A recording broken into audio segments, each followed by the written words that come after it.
Right, today what we're going to do a demo on sponging.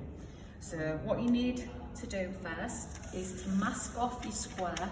The reason we're using the paper on the outside is because the sponge will probably go over the edge. So we're masking all the way around the square that you're going to sponge. So your ground coat on the back has to be solid and it has to be smooth before you start.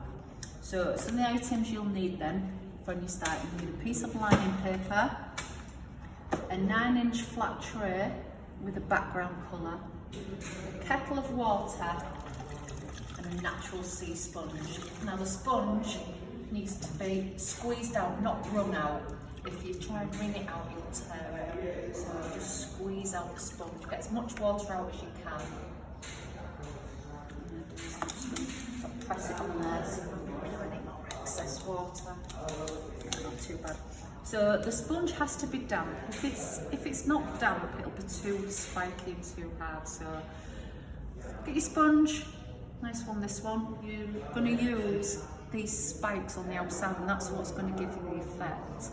So sometimes you get little, because they are natural, they do come from the sea, so they're not totally uniform. So you might think, well, I don't actually want that, so I'll maybe just use that bit of the sponge like that. But as long as you get it so the spikes are putting the effect on. So don't dip this in totally, just dip the spikes in like that, because you don't want to saturate the sponge. Like that. And what I'm going to do here is I'm just going to take off the excess on the tray. And the reason I've got the lining paper is because I just want to check the effect before I start putting it on my wall. So just really lightly, just dabbing the colour on like that, and I'm happy with that. I'm happy that I've got the right amount of paint on and it's not real splodgy.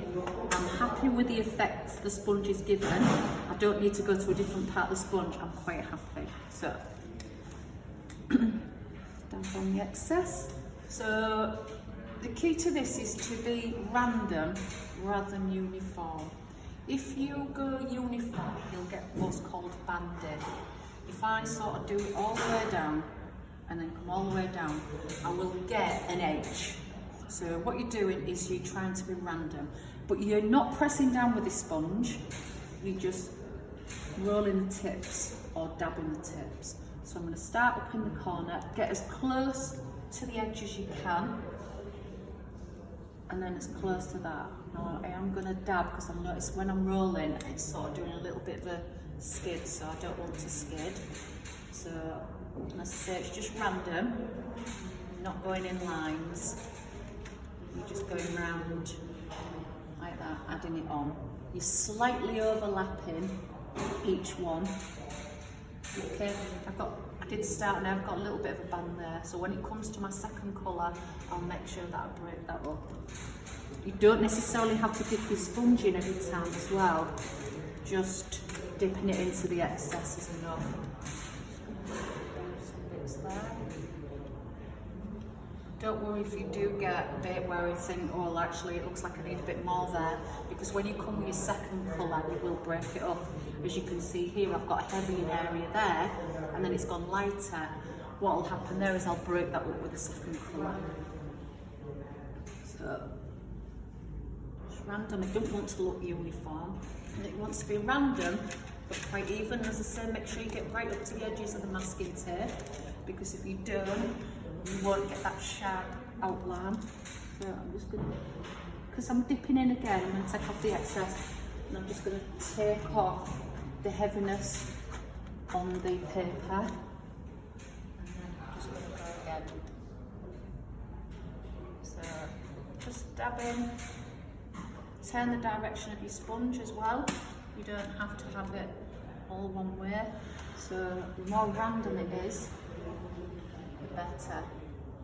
So that's our first coat on our background. Now I'm not happy with this. What I should have done is probably took a little bit more out. I'm happy with this effect. I'm happy with that effect.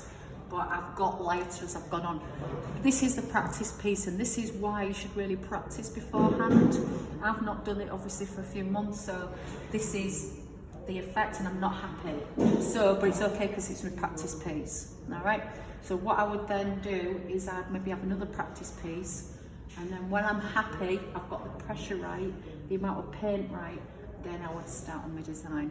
So that's the first layer of your sponging on your background, okay, on your ground coat. When that's dry, I'm going to apply the second layer. So we'll leave that there for now, and then we'll do the second layer later on.